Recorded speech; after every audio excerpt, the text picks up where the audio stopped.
Hello and welcome back to Muslim Convert Learning Arabic. In the previous videos, I was learning about letters with a fatha and then an alif added to them to make them a bit longer.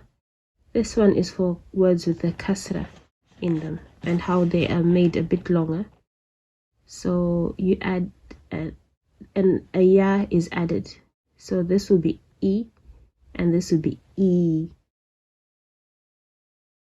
B, B, T, T, V, V, G, G, He, He, and you carry on. It will be the same for all the letters.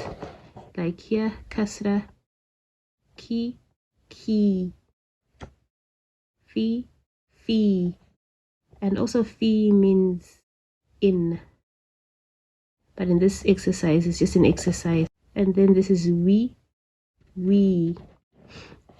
and these will obviously come together and make sense in words later on. It's an exercise of just showing you the sounds that the letter makes when ya is added to it for elongation. Thanks for watching and see you in the next video.